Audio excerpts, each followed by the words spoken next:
ना हो, उसका नियम है प्रतिदिन जो तुलसी जी की भक्ति करता है, तुलसी का पौधा रोप करके तुलसी जी का सिंचन करना, तुलसी जी को तिलक लगाना, तुलसी जी को माला पहनाना, तुलसी जी की परिक्रमा करना, तुलसी जी को प्रणाम करना, वो कोटि सहस्त्र युगों तक ऐसा महान सुकृत होता है कि भगवान श्री कृष्ण के नित्य समीप रहता है जो तुलसी जी की सेवा करता है।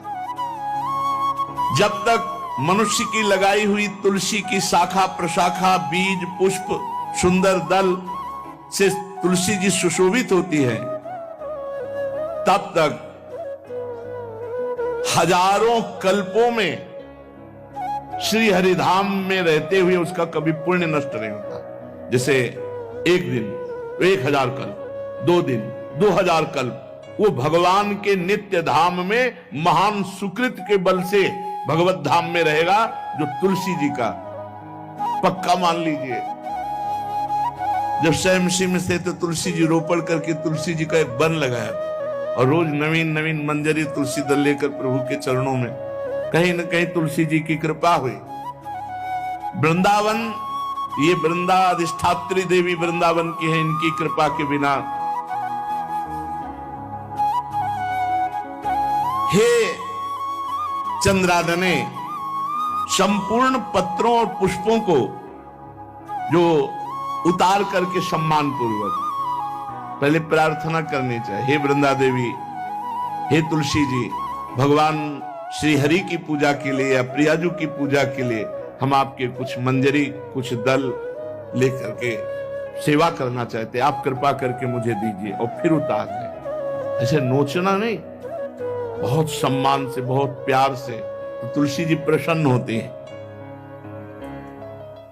जो मनुष्य तुलसी दल से श्री हरि की पूजा करता है, कोई भी पाप उसका स्पर्श नहीं कर सकता।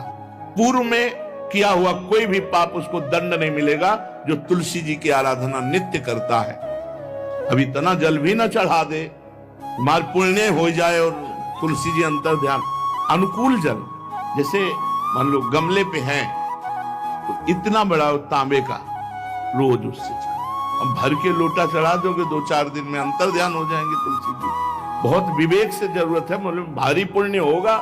अब इतना बड़ा लोटा रोज जल चढ़ाओगे तो 2-4 दिन में पीली होके अंतर ध्यान हो जाएंगे। इतना जल, अनुकूल जल चाहिए। एक तांबे का छोटा सा लिया, ऐसे रोज डालो, उसमें कोई फर्क नहीं, और गमला उठाकर धूप में विराजमान करो।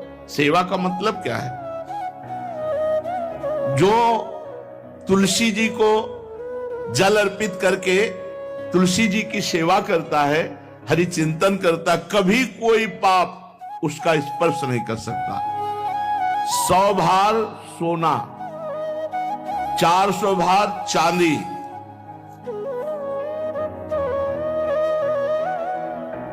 का जो दान करने का फल होता है, वो एक तुलसी दल उतार, जो अपने द्वारा लगाई हुई तुलसी दल, वो हरि के चरणों में अर्पित कर। ये 100 भार सोना और चांदी बराबरी नहीं हो सकती। कितना महत्व है। जो रोज तुलसी दल चयन कर, द्वादशी को न चयन करे, द्वादशी को मतलब बहुत बड़ा अपराध लगता है तुलसी दल का, इस मतलब तुलसी के वृक्ष का भी स्पर्श न करे। प्रणाम नमस्कार दूर से, एक भी दल नहीं टूटना चाहिए। द्वादशी को ऐसा हमने महापुरुषों से सुना है कि मंजरी और पत्र उतारना ये ठीक नहीं, बिल्कुल नहीं ठीक है।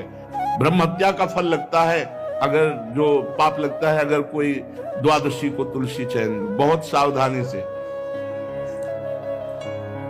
जिसके घर में तुलसी का बगीचा होता है, कई पौधे होते हैं, उसको कहीं तीर्थ जाने की जरूरत नहीं, उसका घर तीर्थ है जिसके घर में तुलसी के पौधे हैं। और यमराज कभी उस घर में किसी भी मरने वाले को लेने नहीं आएंगे। जिसके घर में तुलसी, लगा लो भैया तुलसी लगा लो घर में, काहे को यमराज को आने दोगे?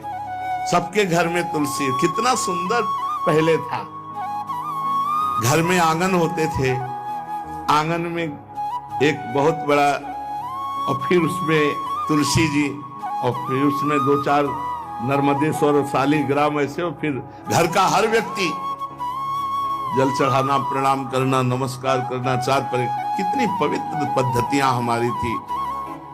जब रसोई बने पहली गाय के लिए, फिर उस पक्षियों के लिए, फिर कोई संत महात्मा, कोई भिक्षु, ऐसा कितना पवित्र व्यवहार।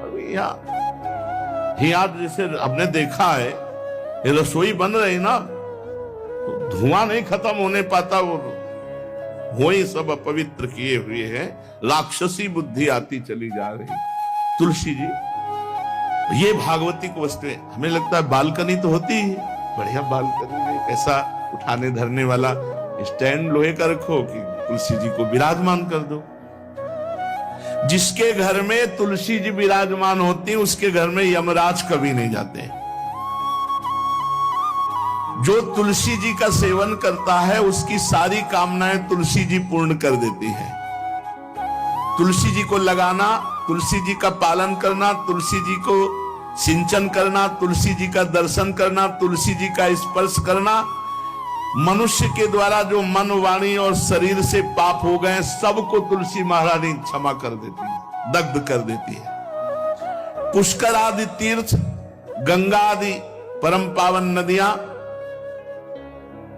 ये सब जो स्नान आदि, अवगाहन आदि करने का फल देते हैं, वो केवल तुलसी जी घर में विराजमान है, उसको फल मिल जाएगा। कितने बढ़िया। जो तुलसी जी की नवीन मंजरी प्रभु के चरणों में अर्पित करके प्रणाम करता है, वो चाहे कितना भी अपराध किए हो, वो कभी यमपुरी को नहीं देखेगा, कभी यमराज के पास नहीं जाएगा।